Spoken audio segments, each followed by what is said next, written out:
Minha esposa sempre dizia que odiava crianças até que, de repente, uma história de recomeço.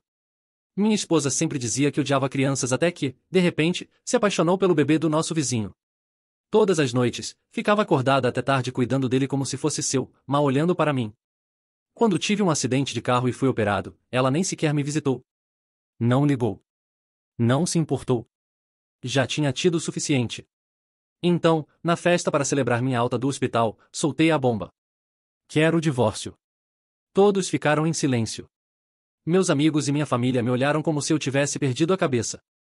Clarissa Monroe, minha esposa há 10 anos, ficou imóvel por um instante, e depois derrubou sua bebida sobre a mesa e parte respingou em mim. Você está louco? Me disse rispidamente. Então não cuidei de você durante sua recuperação. E daí? Agora está com ciúmes de um bebê de 6 meses? Limpei o líquido do rosto. Depois olhei fixamente para a marca vermelha em seu pescoço. Já que ama tanto seu filho, disse friamente. Depois que nos divorciarmos, deixarei você para criá-lo junto com ele. Ela estremeceu, levando uma mão ao pescoço. Seu rosto se contorceu com frustração, e algo que não consegui decifrar. Graham, que diabos você está dizendo? Cuidei da Sabrina para aprender a ser mãe. Para nossos futuros filhos. Sua voz se quebrou de fúria. Agora quer terminar nosso casamento por algo tão insignificante? Você está louco? Não respondi. Minha expressão continuou impassível enquanto tirava da bolsa o acordo de divórcio que havia preparado. Assine. Amanhã iremos ao cartório. Ouviram-se suspiros na sala. Ninguém podia acreditar no que estava acontecendo. Sempre tínhamos sido o casal perfeito aos seus olhos. Até minha mãe deu um passo à frente. A voz trêmula enquanto pegava o documento e o revisava. Graham, disse, com o rosto tenso de incredulidade. Você e Clarissa estão casados há uma década. Sempre se deram bem. O que aconteceu? A sala explodiu em protestos. Você está exagerando. É só um bebê. Pelo amor de Deus, Graham. Clarissa nem teve um filho porque não queria distraí-lo de sua carreira. Não vê o quanto te ama? Está ajudando um pai solteiro por bondade. O que há de errado nisso? Todos pensavam que eu era cruel. Mas ninguém sabia o que era se sentir invisível no próprio casamento. Permaneci em silêncio e coloquei novamente o documento nas mãos de Clarissa. Este casamento acabou. Não posso viver mais assim. Nesse momento, meu pai rompeu na sala, com o rosto sombrio. Antes que pudesse dizer uma palavra, me agarrou pelo ombro bruscamente, como se quisesse chamar minha atenção. Esse gesto me fez dar um passo para trás. Ingrato, rugiu. Vai descartar uma mulher como Clarissa. Ela tem estado cuidando da casa, mantendo tudo em pé para que você perseguisse suas ambições estúpidas. E assim você retribui? Minha mãe me agarrou pelo braço, suplicante. Filho, se acalme. Não seja impulsivo. Vai se arrepender. Se encontrou outra, diga. Seus olhos se estreitaram. Mas se acha que vai encontrar outra mulher como Clarissa, está sonhando. Ao meu redor, as vozes cresciam como uma tempestade de acusações e lamentos. E no meio de tudo, Clarissa se agarrou a mim, lágrimas nos olhos, arrumando minha camisa com um gesto nervoso. Para eles, ela era a esposa perfeita, amorosa, desinteressada, dedicada. Mas só nós sabíamos o que acontecia a portas fechadas. Mesmo se você se apaixonou por outra, sussurrou com a voz trêmula. Lembre-se, sou a única que realmente cuidou de você. Estamos juntos desde crianças, casados por 10 anos. Como pode jogar tudo fora por algo tão pequeno? Disse com a voz quebrada. Olhou para a mulher que estava atrás de mim, minha nova parceira, e de repente, o ar mudou. Não me importo com essas outras mulheres, disse mais alto agora. Enquanto quiser voltar para casa, fingirei que nada disso aconteceu. Um murmúrio percorreu a sala. Todos os olhares se cravaram em mim como 1000 facas. Meu pai cerrou os punhos e antes que pudesse reagir, se interpôs em meu caminho e me fez recuar um passo. Então por isso, gritou, está com outra. Criei alguém que me decepcionou profundamente. Minha mãe correu até ele assustada. Pare. Acabou de sair do hospital. Quer acabar você mesmo na emergência? Graham, escute sua mãe. Venha para casa. Viva bem com Clarissa. Não estrague tudo. As vozes me cercavam. Parentes, velhos amigos. Até a melhor amiga de Clarissa. Todos tentando me impedir. Clarissa, ainda chorando, me pegou pela mão. Sua voz era suave, quebrada. Por favor, sei que cometi erros, mas não vá embora. Meus olhos se esfriaram. A afastei. Minha voz cortou o ruído como uma faca. Me solte. Não te amo mais. O silêncio caiu como um golpe. Clarissa ficou paralisada. Os lábios entreabertos, tremendo. O quê? O que disse? Me virei para ir embora. Ela se jogou sobre mim, me abraçando pela cintura. Não vá embora. Por favor, não vá embora. Tudo é culpa minha. Vou consertar tudo. Clarissa esteve com você em tudo. Ensino médio, universidade, 8 anos antes de se casarem. Como pode esquecer tudo isso? Vocês se amavam antes. Que se dane, gritou. E o filho que estou esperando? Um murmúrio percorreu a sala. Os olhos da minha mãe se abriram com horror. Meu pai ficou atônito. Minha mãe correu, afastando os papéis do divórcio. Ela está grávida do seu filho. E ainda assim quer se divorciar? Tem um coração de pedra? Me mantive firme. Todos me olhavam como se eu fosse um monstro. Não me comovi. Não importa de quem seja o filho que ela está esperando. Disse cada palavra como um golpe. Este casamento acabou. Minha mãe ofegou, levando a mão ao peito. Sempre quis um filho, Graham, sussurrou. Desde os 20 anos. Durante 10 anos tudo o que quis foi ser pai. Agora que Clarissa finalmente está grávida, por que se afasta? Suas palavras bateram como um martelo. Ela não estava errada. Eu havia sonhado com isso. 10 longos anos de esperar, de tentar. Falhando. Cada vez que Clarissa dizia agora não ou que estava tentando, eu acreditava. Até que não pude mais. Esse sonho havia morrido muito antes de hoje. E justo então, como se o destino quisesse me rematar, a porta se abriu. E entrou Milo Harrington, nosso vizinho, com uma menina nos braços. Se surpreendeu ao ver tanta gente. Só vim deixá-la com Clarissa.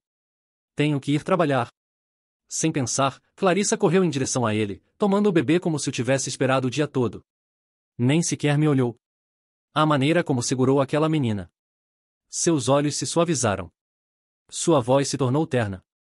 Era um tipo de amor que jamais me havia mostrado. Um calor que eu havia implorado. E que nunca recebi. Tínhamos passado por perdas antes. 2 gravidezes que não chegaram ao termo e que me afetaram profundamente. Mas nunca vi olhar para nossos bebês não nascidos como olhava para a filha de Milo. Dei um passo para trás, sem fôlego. Graham, disse Milo, desconfortável. Ouvi os gritos. Não quis causar problemas. Vou procurar outra babá. Clarissa se virou bruscamente. Só ajudo. Não malinterprete. Depois me olhou, acusadora. Graham ainda está se recuperando. Pare de fazer cenas e culpar outros pelo nosso problema. Soluçou com amargura. Seus choros ecoaram enquanto todos me apontavam como culpado. Meu pai estava vermelho de fúria. Me pegou pelo braço com firmeza. Escute-me, Graham, disse com voz rouca. Termine com essa mulher. Nada é mais importante que construir uma vida com Clarissa. Ela está grávida do seu filho. Se atrever a se divorciar, não me culpe por me afastar de você para sempre. Olhei para ele. Frio. Imperturbável. Este casamento acabou, disse, e me virei para ir embora. Atrás de mim, ouvi o golpe final. Se cruzar essa porta e se divorciar, não volte a me chamar de pai. Clarissa não tentou me impedir. Em vez disso, cruzou os braços e sorriu com desprezo. Graham, já que está tão ansioso para ir embora, não espere nem um centavo.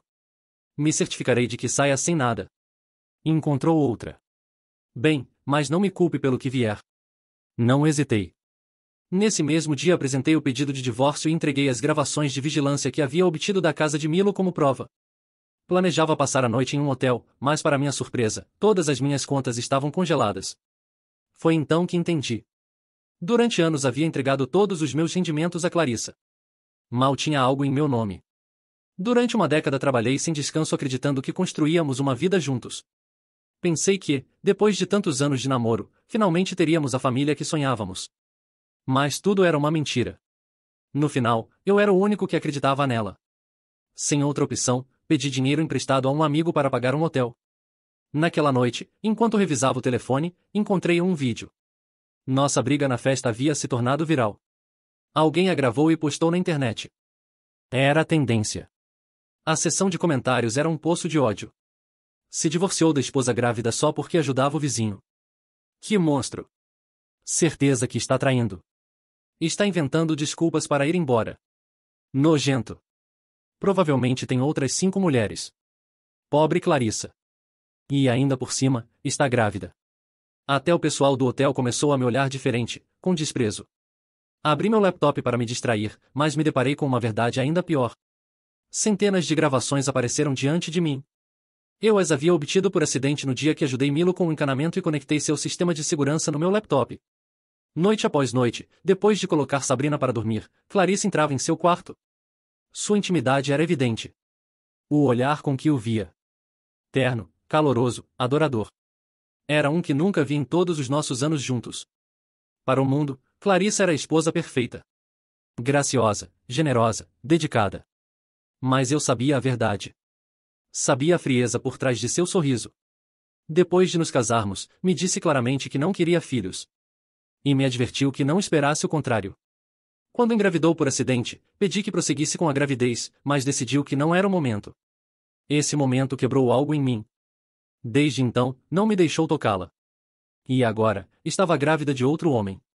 Olhei o relatório pré-natal em minhas mãos. A data da concepção era clara. Eu estava em viagem de negócios então. Nesse momento, meu advogado me ligou.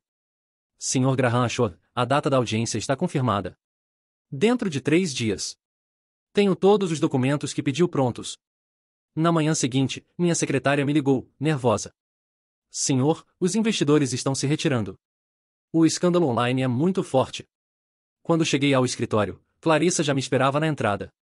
Querido, não entre ainda, sussurrou com urgência. Há jornalistas por toda parte. Não me detive. Tentou me bloquear. Me agarrou pelo braço. A afastei. Caiu no chão com um suspiro de surpresa, os olhos arregalados. Um murmúrio percorreu a multidão. O ar frio da noite me atingiu no rosto assim que cruzei a porta. Não olhei para trás.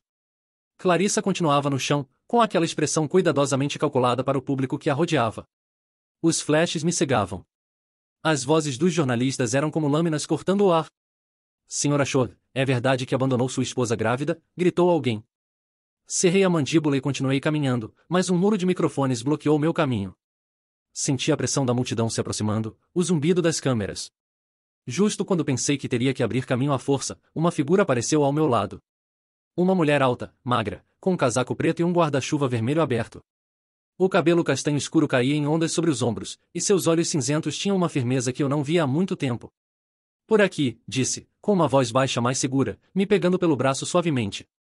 Não perguntei quem era.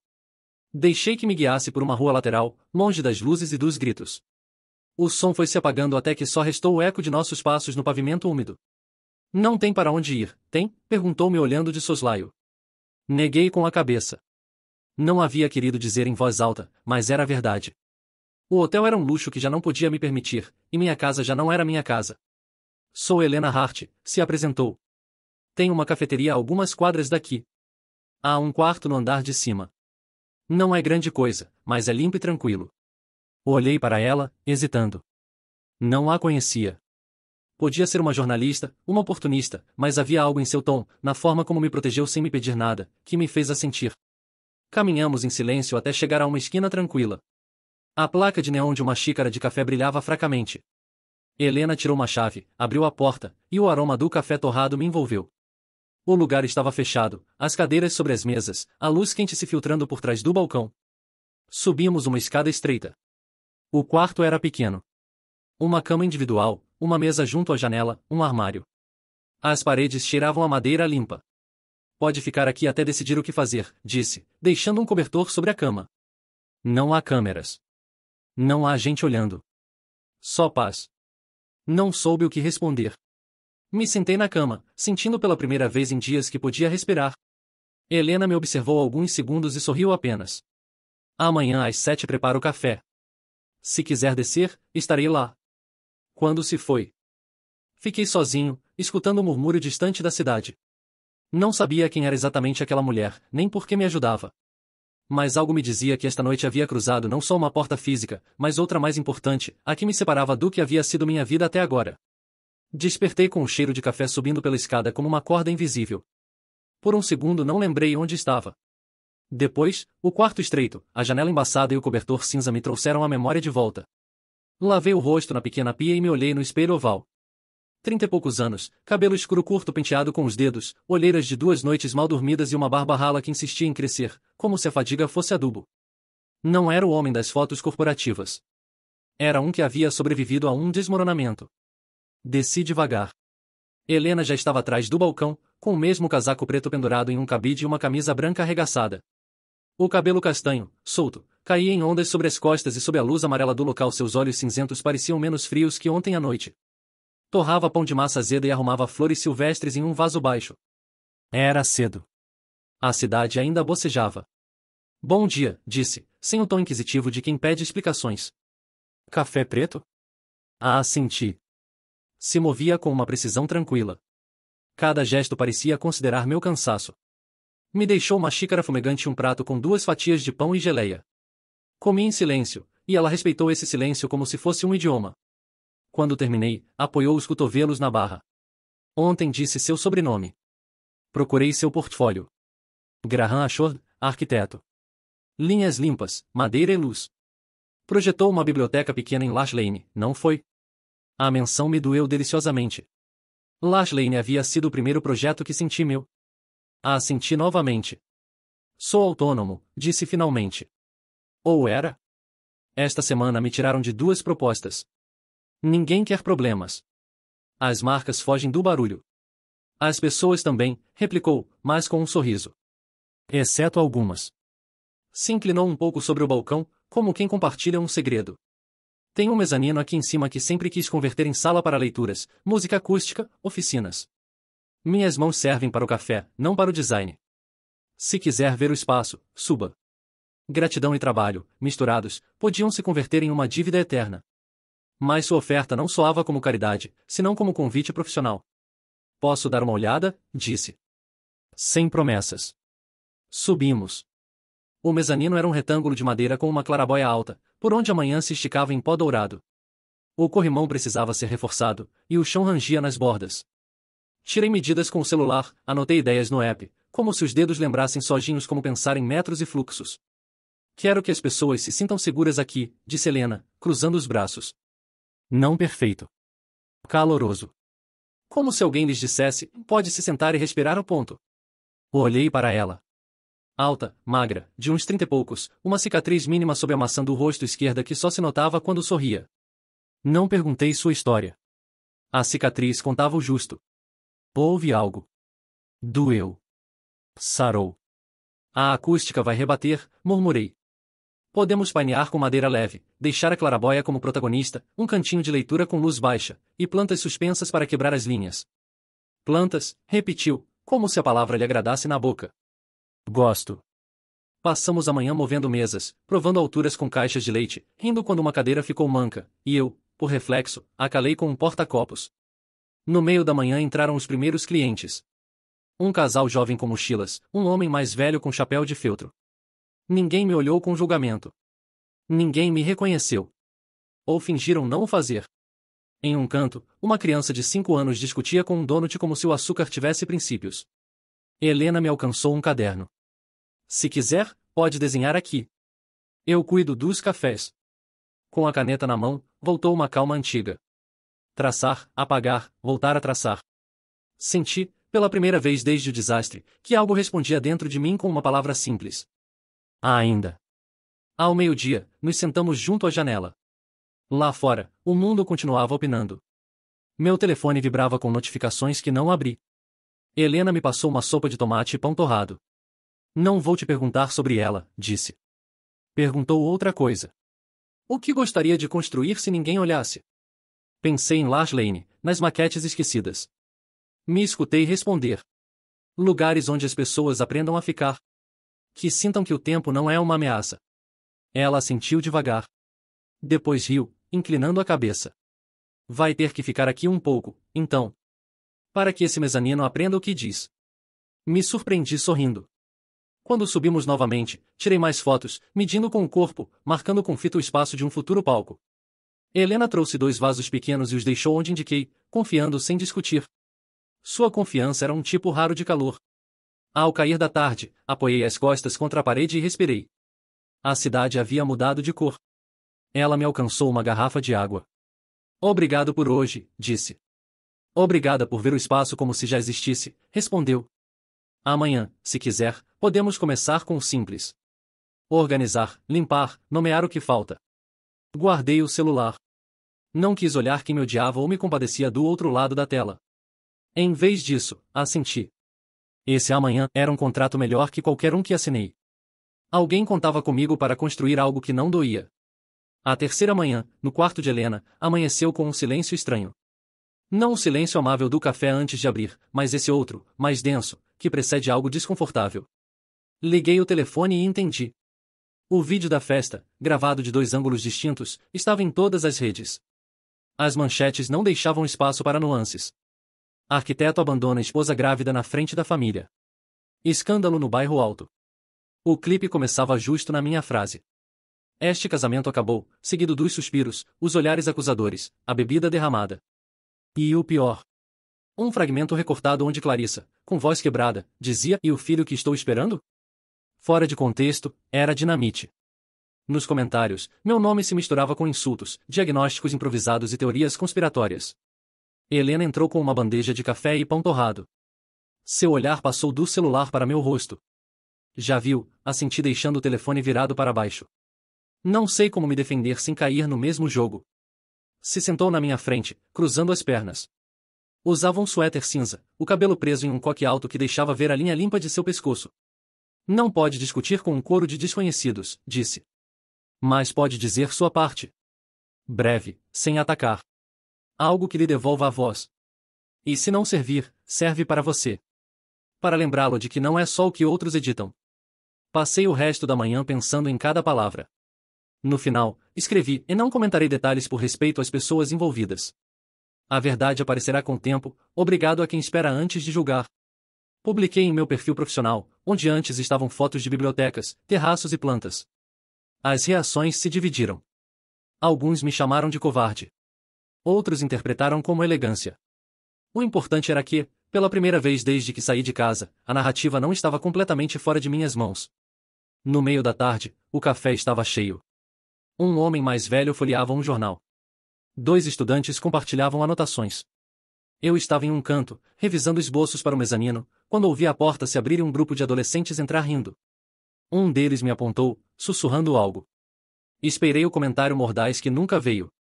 Em vez disso, pediram muffins e se sentaram junto à janela. Helena me trouxe um chá, embora eu não o tivesse pedido.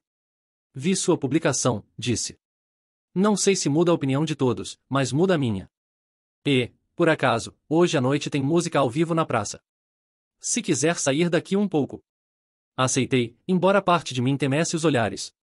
Caminhamos juntos ao anoitecer e foi estranho. Entre as pessoas, ninguém gritou meu nome. Ninguém me apontou com um telefone. Alguns me reconheceram, mas se limitaram a observar. Na praça, um grupo tocava jazz suave. Helena comprou castanhas assadas e me passou um cartucho. Não se trata de apagar o que aconteceu, disse. Se trata de que não seja a única coisa que te define. Enquanto a música enchia o ar frio, entendi que minha vida recente havia sido um monólogo de acusações.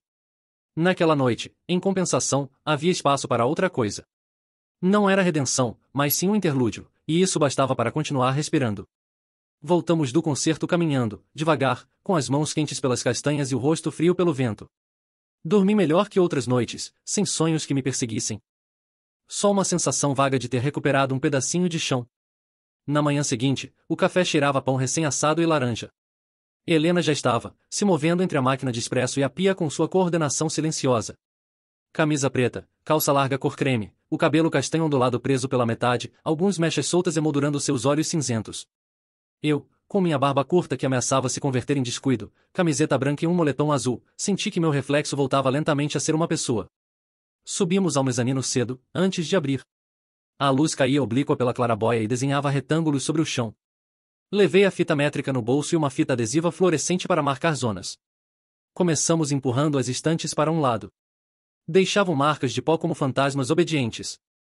Coloquei tiras de fita onde imaginava um pequeno palco de leitura, apenas elevado, e um caminho livre para que as pessoas não tropeçassem em cabos invisíveis. Se colocarmos plantas suspensas aqui, disse apontando uma viga. A vista de baixo vai ser um imã. Que plantas? Perguntou Helena com um sorriso que parecia um sim antecipado. Potos, samambaias, alguma monstera jovem, verdes fáceis que sobrevivem a descuidos. Bonitas e teimosas, disse. Me identifico. Desceu pela escada e voltou com 2 vasos modestos. A segurou na altura dos olhos, hesitando, e depois mais entregou para que eu provasse alturas.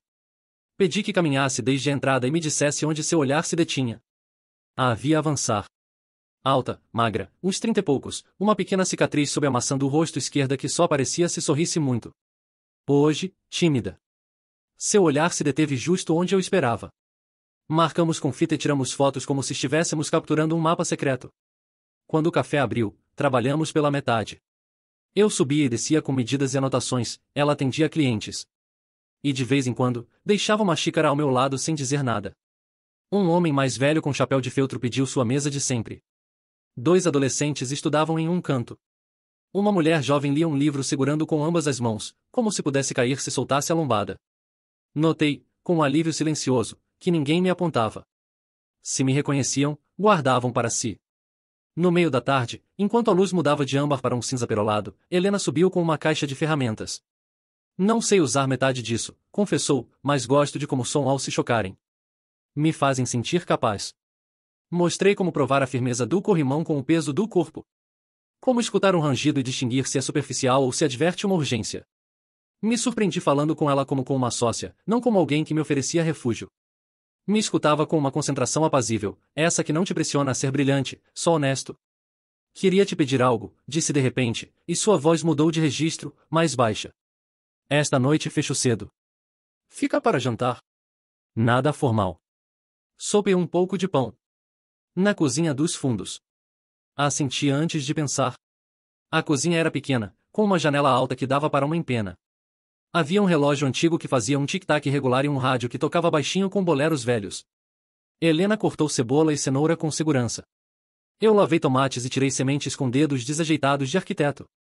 O vapor embaçou a janela e por um instante nos vimos borrados, como se fôssemos personagens de uma foto velha. O que queria construir quando tinha 20? Perguntou. Casas com pátios que não precisassem de permissão para ser pátios, disse rindo de mim mesmo. E bibliotecas, sempre bibliotecas. Eu queria abrir um lugar onde as pessoas pudessem chorar sem que ninguém perguntasse o que aconteceu, ponto. Pensei que o café seria uma desculpa. A sopa ficou espessa e doce. Comemos de pé, apoiados na bancada, como 2 pessoas que já se conheceram antes em outra vida.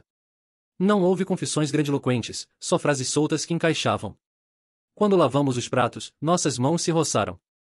Não foi eletricidade nem destino. Foi um roçar simples que me lembrou que havia corpo, e que o meu não era só um recipiente de cansaço. Voltamos a subir para fechar luzes e deixar tudo pronto para o dia seguinte.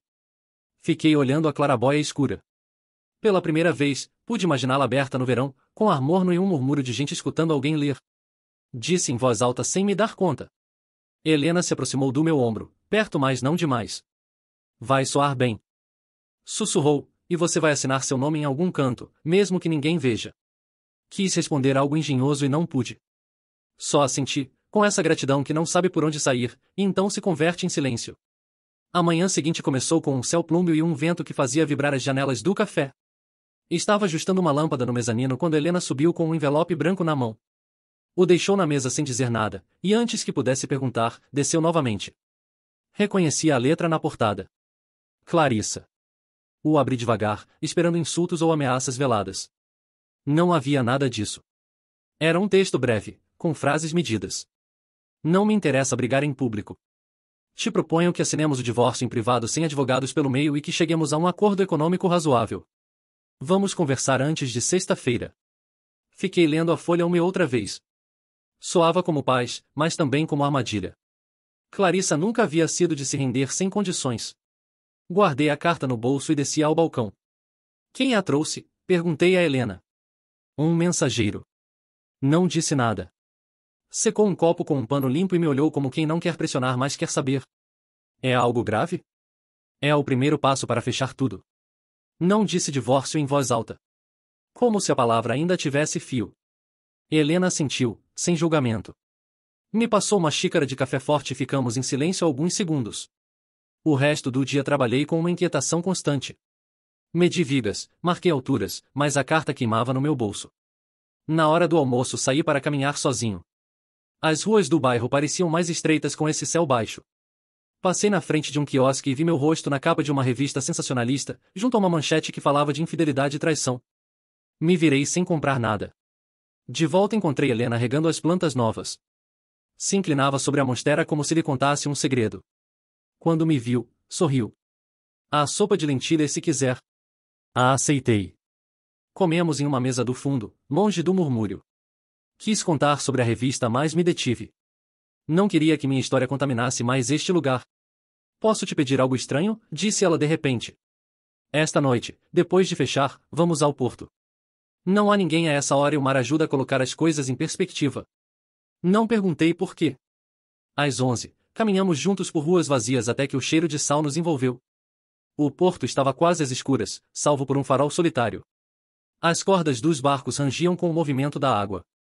Me apoiei na barreira fria e respirei. "Quando meu pai morreu", disse Helena. "Vim aqui." Me sentei 3 horas olhando as ondas. Não solucionou nada, mas ao menos me deu tempo para não decidir nada apressadamente. Pensei na carta de Clarice e em como minha vida inteira parecia me empurrar a assinar ou fugir, sem pausas. O vento trazia gotas finas de mar e senti que me lavavam um pouco do barulho. "Talvez espere até sexta-feira para responder", disse. "Talvez", repetiu ela, como se guardar silêncio também fosse uma forma de cuidar de algo. Voltamos sem pressa, e naquela noite dormi pela primeira vez sem sonhar com gritos. A sexta-feira amanheceu com um céu limpo, como se alguém tivesse passado um pano sobre a cidade. Tomei café da manhã no café sem provar bocado. Helena preparou 2 torradas que ficaram frias no prato. Eu olhava o relógio a cada 5 minutos, esperando a mensagem do laboratório. Tínhamos feito o exame 2 dias antes, em uma clínica pequena de paredes bege e corredores que cheiravam a desinfetante. Clarissa chegou com um vestido sóbrio e o cabelo preso em um coque tenso. Evitou meus olhos durante todo o processo. "Pelo bem da criança", disse, e soube que essa frase não era para mim, mas para a crônica pública que ela mesma se contava. Às 10, soou meu telefone. Um e-mail com assunto neutro. "Disponíveis seus resultados." Secou minha boca.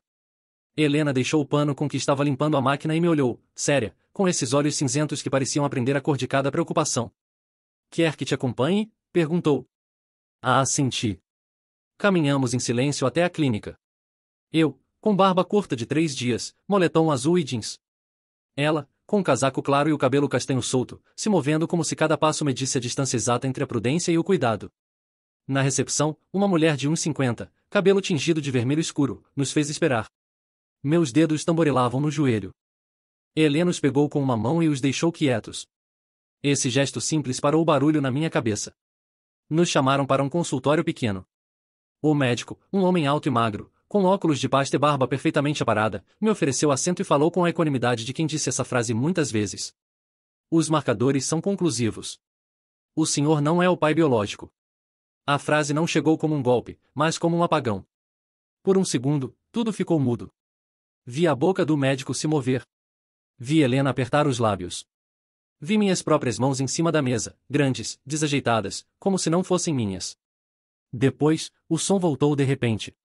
O zumbido do ar-condicionado, o roçar de uma pasta, o bip distante de um elevador. "Entendo", disse, e escutei minha voz como se viesse de outro quarto. O médico nos deixou sozinhos alguns minutos. Helena não falou, se limitou a aproximar sua cadeira da minha. Senti o calor de seu braço roçando o meu. E com esse contato, a realidade terminou de se assentar no chão. Não era meu filho. Não era a minha história. Também soube que uma parte de mim havia querido que fosse, para que ao menos a dor tivesse uma forma conhecida. Em vez disso, era outra coisa. Uma porta que se fechava sem minha mão na maçaneta. Saímos dali para a rua com o relatório dobrado em 4 dentro do bolso. O céu continuava limpo, mas o ar cheirava a metal, como se fosse chover de repente. Caminhamos sem direção até um parque pequeno. Nos sentamos em um banco. Ao meu lado, um homem mais velho. Cabelo branco, chapéu de feltro, mãos manchadas de sol. Lia um jornal como se o mundo ainda pudesse se explicar em páginas. "Não sei se chorar ou dar as graças", disse. "Não tem que decidir hoje", respondeu Helena. "Pode só respirar." Respirei. Olhei meus tênis, gastos na ponta. Olhei seus dedos, longos, com uma pequena cicatriz no nó do indicador direito. Me veio uma imagem absurda. O mezanino com as plantas suspensas, a luz caindo, gente escutando em silêncio. Não o futuro como um relato épico, mas como uma soma de quartos bem feitos onde se pode ficar sem medo. Obrigado por vir, acrescentei. Não sei como estaria se tivesse vindo sozinho. Provavelmente igual o dia inteiro, disse com meio sorriso. Só que demoraria mais para acreditar. Ao voltar ao café, subi direto ao mezanino. Abri o relatório sobre a mesa. Li novamente, e depois o guardei em uma pasta rotulada com uma palavra que já não doía tanto. Fechamento. Passei o resto da tarde ajustando o corrimão, medindo parafusos, colocando as primeiras plantas em seu lugar definitivo. Trabalhar com as mãos devolvia o mundo a uma escala habitável. Ao entardecer, Helena subiu com 2 xícaras de chá. A luz alaranjada entrava pela claraboia e pintava seu cabelo com reflexos de cobre. O que vai fazer agora? Perguntou sem urgência. Terminar isso, respondi apontando o mezanino. E depois, responder a carta. Sem advogados, em privado. Com verdade e papéis, como deve ser. Ela assentiu. Não houve promessas nem frases solenes. Só 2 pessoas de 30 e poucos, cansadas, um pouco quebradas, segurando uma xícara quente cada uma em um espaço em construção que finalmente parecia mais casa que ruína. Helena fechou o local cedo naquela noite. Eram 8 horas, e o silêncio depois do último cliente foi como um alívio longo. Eu estava revisando as plantas do mezanino quando ela subiu com um envelope novo. Um mensageiro outra vez, disse. Desta vez Clarissa quer te encontrar aqui. Amanhã. Depois do fechamento. Li a nota breve, escrita à mão. Vamos conversar no seu novo café. Não levo ninguém. Só você e eu. Será rápido. Guardei o papel. E se for uma armadilha? Perguntei. Então eu estarei aqui, mas não dentro. Me olhou séria. Vou ficar no balcão, escutando o barulho da cafeteira. Se me precisar, só tem que descer. Aceitei. Naquela noite mal dormi. Imaginava seu perfume antes de entrar, a forma como ia arrumar o cabelo antes de falar, os meus sorrisos que sempre escondiam um cálculo. O sábado, o café estava vazio às 9. As luzes do mezanino acesas, as mesas alinhadas, um cheiro de madeira nova e café recém-moído enchia o ar. Helena estava no balcão, servindo uma xícara para si mesma. Às 9h10, Clarissa apareceu. Vestia um casaco camel que chegava ao joelho, e o cabelo liso e escuro caía sobre os ombros. Entrou sem olhar ao redor, como se o lugar não merecesse sua atenção. Subiu as escadas diretamente. Bonita tentativa, disse. Deixando sua bolsa sobre a mesa. Te fica melhor que seu apartamento de solteiro. Não moro aqui, respondi. Ainda. Se sentou, cruzando as pernas. Não vou dar voltas. Vi o resultado. Assenti. Não é seu filho, disse, e disse como quem recita um dado de uma estatística. Eu sei. Então não tem que se fazer de mártir, continuou. Assinamos, e você me esquece.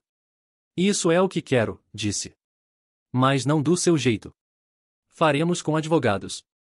Tudo claro, sem acordos rápidos, que depois mudam. Ela sorriu, uma curva fria.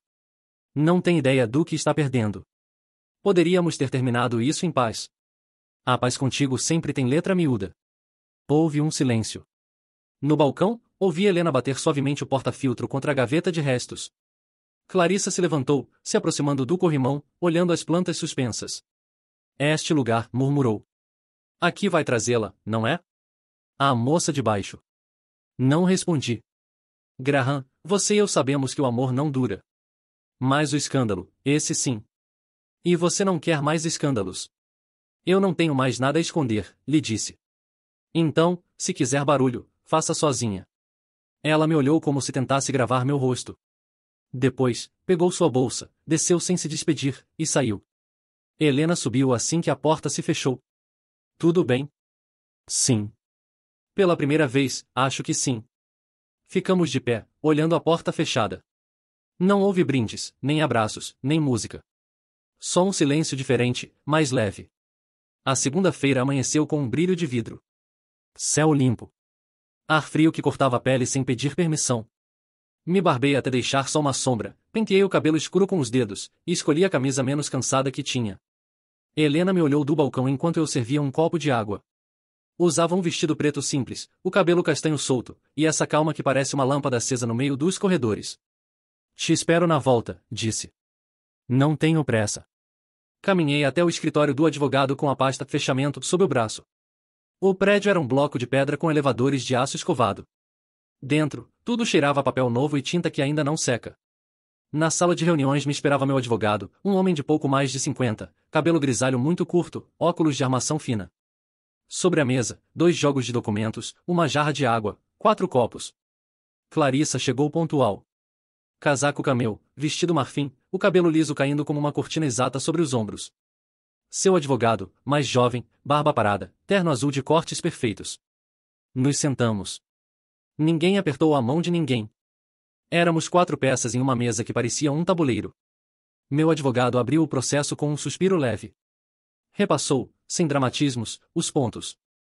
Separação de bens, renúncia a reclamações futuras, fechamento de contas conjuntas, custódia de nada, porque não havia nada para custodiar, e uma cláusula de confidencialidade que protegia, mais que meu nome, minha paz. Clarissa escutou com o queixo alto, e por um momento soube que não estava perdendo uma batalha. Estava soltando uma corda que havia segurado por costume.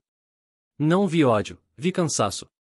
Adicionamos o anexo com os movimentos bancários, disse meu advogado, deslizando uma pasta. Tudo está rastreado. Não se trata de culpas, mas de deixar cada coisa em seu lugar. O advogado de Clarissa assentiu. Revisou. Sublinhou. Pediu uma mudança menor em uma data. A sala se encheu do som de páginas se movendo e canetas batendo na madeira.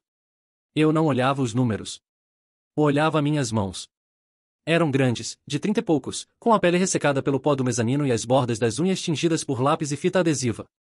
Essas mãos haviam segurado plantas, pratos, portas. Agora segurariam uma caneta. Quando chegou o momento, meu advogado me aproximou o primeiro documento. Li devagar, como se cada palavra fosse uma pedra que devia ser colocada na parede correta. Assinei. A tinta se abriu como uma flor pequena no papel. Assinei o segundo, o terceiro. No quarto, respirei fundo e deixei que o ar entrasse até o fundo das costas. Clarissa pegou sua caneta. Tinha mãos finas, dedos longos, unhas curtas sem esmalte. Não tremeu. Assinou com uma calma que me surpreendeu. Quando terminou, deixou a caneta ao lado e me olhou pela primeira vez em todo o dia. Suponho que isso é o que queria, disse sem fio. Suponho que isso é o que precisávamos, respondi. Houve um silêncio.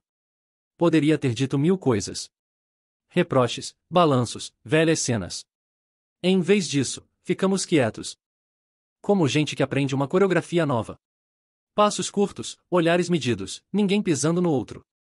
O advogado jovem pediu uma cópia de cortesia. O meu ordenou os originais e os guardou em envelopes Manila. O barulho do fechamento metálico da pasta soou como uma cortina baixando. Nos levantamos. O do terno azul e o grisalho comentaram datas, selos, guichês. Clarissa se aproximou um passo, como se procurasse uma palavra que não tinha. Vi seu rosto de perto, bonita nesse modo polido que pede luz indireta, olheiras leves disfarçadas por base clara. Disse apenas, que dê tudo certo para você. Não era uma bênção nem um adeus rancoroso. Era uma maneira prática de deixar um quarto. Quando saía ao corredor, o mundo não havia mudado. O elevador continuava sendo de aço. O saguão continuava cheirando a papel. Mas dentro do meu peito havia menos móveis. Desci a rua e o sol me obrigou a semicerrar os olhos. Helena me esperava na esquina, apoiada em um poste, com café para levar em cada mão. Alta, magra, seu casaco preto aberto ao vento, os olhos cinzentos procurando os meus. E, perguntou. Mostrei o envelope. Não fiz gesto de triunfo. Só assenti. Ela passou um copo para minha mão e caminhamos em silêncio. Em algum ponto roçou meu ombro com o seu. Foi suficiente. Um pequeno acorde que não pede aplauso. Voltamos ao café. Subi ao mezanino com o envelope. O guardei na pasta fechamento e a coloquei na prateleira mais alta. Dali de cima olhei o bar. Um homem mais velho, chapéu de feltro, mexia seu chá. Um casal jovem compartilhava uma torrada. Uma criança tentava soprar uma espuma inexistente em seu chocolate. A vida tinha o descaramento de continuar como se nada. Naquela tarde pendurei finalmente a primeira lâmpada definitiva. Afrouxei, ajustei, girei o parafuso até que a cúpula ficasse centrada. A acendi. Uma luz morna caiu sobre o chão de madeira e as plantas pareceram se acomodar sob ela como gatos satisfeitos. Chamei Helena para ver. Agora o espaço sim tem voz, disse, erguendo o queixo para olhar a cúpula. E não soa como o passado. Fiquei sentado no chão, costas na parede, os calcanhares contra a madeira. Não chorei. Não ri. Só soube que, finalmente, estava em um quarto onde queria ficar. O café estava tranquilo, com o som da máquina de expresso enchendo o ar como um relógio de fundo. Fazia apenas 3 dias desde a assinatura, e ainda me surpreendia não ter que olhar por cima do ombro. Helena estava no balcão, anotando pedidos em seu caderno de capa mole, o cabelo castanho caindo sobre um cachecol de lã cinza. Eu me ocupava de colocar umas prateleiras novas junto à janela grande, essas que davam para a rua onde o vento sempre levava folhas secas. Foi então que Milo entrou.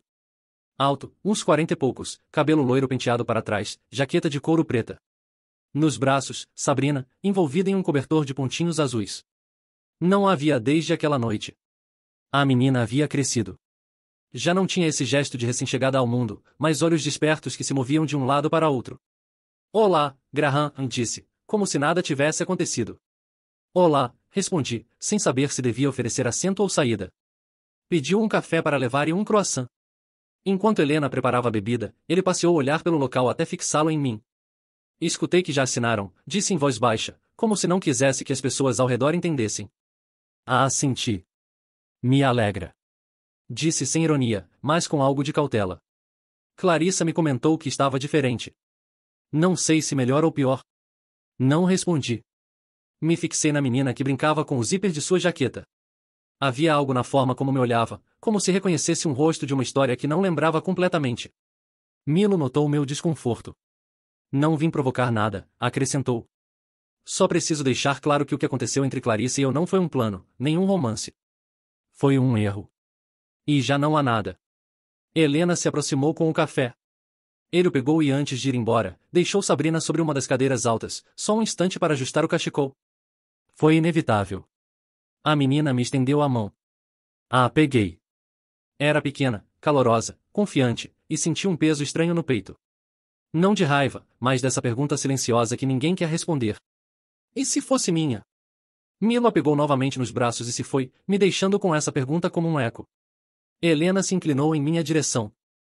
Está bem? Não sei, admiti. Acho que preciso saber a verdade de uma vez. Naquela noite, já com Milo na minha memória, o café fechado, revisei a pasta fechamento. Entre os papéis do divórcio havia ainda uma cópia do relatório pré-natal que Clarissa havia deixado sem levar. A data da concepção estava ali, clara como sempre. Mas havia uma margem, uma possibilidade remota que nunca quis considerar. Fechei a pasta. Não estava pronto para seguir essa pista. Ainda não. Subi ao mezanino, acendi a lâmpada nova e me sentei no chão. Dali podia escutar Helena cantarolando enquanto limpava o balcão. Essa voz era uma âncora no meio de tantas correntes. Por agora, isso era suficiente. A manhã começou com um sol tímido, se filtrando pela claraboia como um lembrete amável de que as coisas podem ser simples. Estava ajustando o último painel acústico quando soou meu telefone. Desconhecido. Hesitei e atendi. Era Milo. Sua voz soava cansada, como a de um homem de 40 e poucos que não dorme bem há meses. Graham, disse, preciso fechar algo com você. Fiz meu exame. É minha. Não havia margem. Sinto muito por tudo. Respirei fundo. Não houve alívio explosivo nem raiva. Só uma linha reta de sentido. A história pertencia a outra casa. Desejei sorte com uma sinceridade que me pegou de surpresa. Quando desliguei, deixei o celular sobre a mesa e olhei o espaço.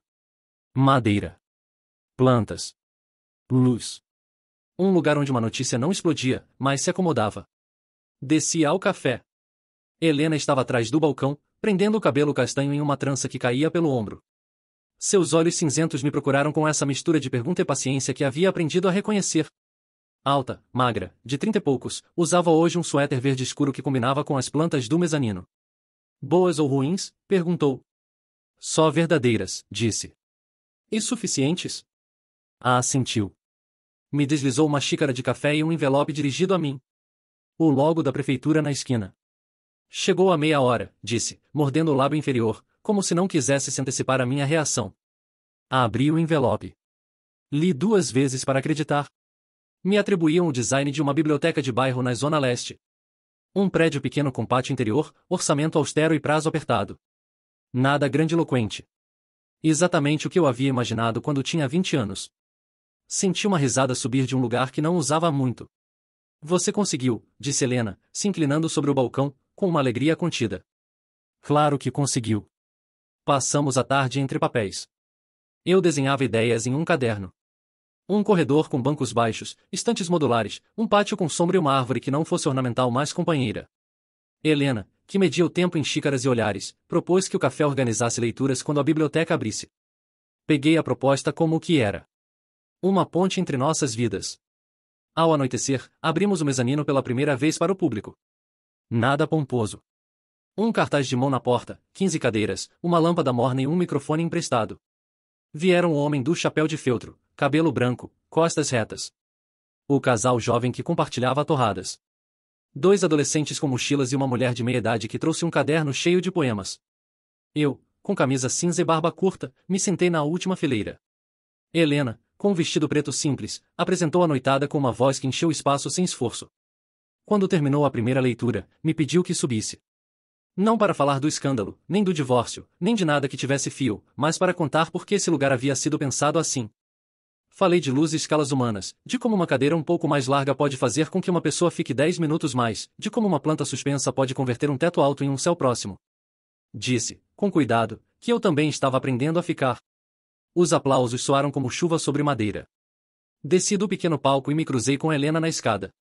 A vi de perto, a cicatriz mínima sob a maçã do rosto, o brilho cansado e alegre de seus olhos. Me pegou a mão sem cerimônia. Não precisávamos de palavras.